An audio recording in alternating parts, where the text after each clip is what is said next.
It's going to be around the other side.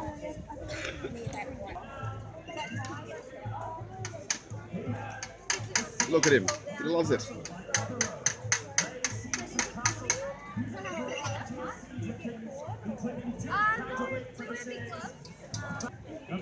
How badass does he look, eh? Okay. I might stick to the magnet first. Yeah, so the way the Templar credit system works is that what you do is you would go to a Templar banker, you would provide them with your coins, be it gold, silver, or any other trade good that is worth obviously something of value, and they would obviously work out the value. They would give you a letter of credit which would feature some coding as well as the Templar seal. You would then travel with that letter of credit rather than your massive bag. It's safer to carry a bag, a letter, rather than something. Yep. There's no organised police force or anything like that. Also with, Banditry is a problem. Yeah. So you would go to your destination, be it you travelling to the Holy Lands, if you're travelling to France, for example. You'd go to a Templar bank and you would hand over your letter of credit. They would check to make sure everything in it was legitimate, that you didn't just forge a letter, and then they would hand you the amount of money you had invested without it ever having actually left your point of origin. That's how that works. Tell me about the coding system. You mentioned they use a coding system. Yeah, so it's basically just written code to identify that it is actually like a Templar thing. Yeah. Whilst I don't have the specifics of the exact code, just codes do change over time. Was it numerical? Numerical code? Or was Don't think it's numerical. I think it's actually like a verbal sort of rather words. Like written. Maybe like part sort of the Caesar's Codex, which is swaps letters for like the one before or the one after. There are certain phrases that you would use. Yeah. Those sorts of things. I'm guessing those particular phrases would also be more particular to the Knights Templar internally in their organisation. Yeah, exactly. Yeah. What about mentioning interest-free loans as well? Yeah, so interest-free loans is interesting. So in the Middle East, in particular, in Ultramar, the Holy Lands, there are 3 religions. And each 3 religions have a different relationship with money lending based on their holy book. So the Muslim faith, it's sort of a grey area at the time, and so it was sort of, they tended not to charge interest, but there was the option for them to do it. Christians, interest was a form of usury being the sin, so a Christian moneylender could not charge you interest. A Jewish moneylender could charge interest to everyone, and they did, even other Jews, but it led to a lot of tensions, and part of the stereotypes that are still seen today that are negative, because a Christian fresh off the boat in the Holy Lands who's used to not having to pay interest on his loans suddenly has to pay an extra 10-20% on whatever money he's borrowed. He's going to take massive offense to that and get annoyed, leading to him saying horrible things, and it just spreads. The Templars would offer interest-free loans.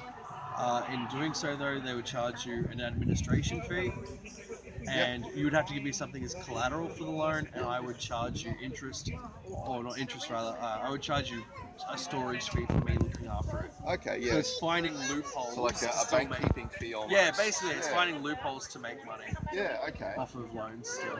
Well, I guess that kind of makes sense as well from that perspective. Otherwise, they're just giving money and not necessarily returning that. Start running a net loss. They're not. Yeah, exactly. A lot of the money is used to invest into land and things like that, which is where the money sort of is generated from. And I just will address. Of course, yeah. Do you know typically what the Templars would do with their profits they'd make from the banking system? So a lot of it gets invested into land, so things like sawmills, flour mills, farmland, because that's where more wealth is generated from. So by taking the wealth you get from cash and investing it, you're getting a more long-term into a means of financial production rather than just ready cash, because ready cash, once it's gone, it's gone. Yes. If you put your ready cash in the land, unless something happens or you sell it, its value and its production is always there, and that's where wealth comes from, is from the land. And did the Knights Templar do much in the way of charity in relation to the wealth that they generate? Is there not much history written on that? They do some. Yeah. Some, not a lot. The Knights Hospitalier, for example, a lot more charity than the Templars. That's one of the reasons why a lot of people had a lot of animosity towards the Templars. It's like, they don't do much charity. But they did get rich. Yeah. Obviously you saw one of the French king and the French king thought they had a lot of ready cash, which they didn't. He also owed the Templars money. Yes. at And one then point. But yeah. they were conveniently, Conveniently declared labelled heretics. heathens after that. The interesting thing is that he actually did not have the authority to charge the Templars. Only the Pope had the ability to lay charge and to judge the Templars. Yes. The Pope dragged his heels for a while, but eventually he did give in to the French king, mainly because the Pope before him had basically been deposed under the authority of the French king. So Yes. he sort of towed the line as long as he could and then sort of crossed it. Yeah, wow. That's good. Restrike it. These were one hits. I did those. These are my last 2 coins that I made, and they are almost spot on. That is good, yeah. Yeah, the other one, it was the double hit. It was subtle. Here, have a look at those ones. It was subtle, but in the I was noticed in the cross, there was just like a tiny little bit of overlap. Because obviously, as you were saying, there are 100 different Ways for it to move while it's in there. So So a coin die will make 10 to 20,000 coins before we have to re-engrave it. and that's also been used a bunch Yeah. of times, I can tell, because it's starting to Yeah. mushroom out a little bit. Yeah. So the top is always the first one that has to be remade. Yeah. Okay. I wonder why It's about the glory of God On the coin. on the coin. Yeah. Sweet. So the guy on it, Right, it says the focus. guy's name on one side, which is Bowman, and talks about him, and basically about the glory of God. Nice. So it's based. This coin design is based off. So it's a Byzant of Bowman the Fourth of Antioch. Oh, sweet. Yeah. So he was Like Ignatius of Antioch. I've read that dude. He's Yeah, like so- one of the apostolic fathers. Yeah, so Can still Bowman the read his Fourth is a stuff. Crusader king of Antioch.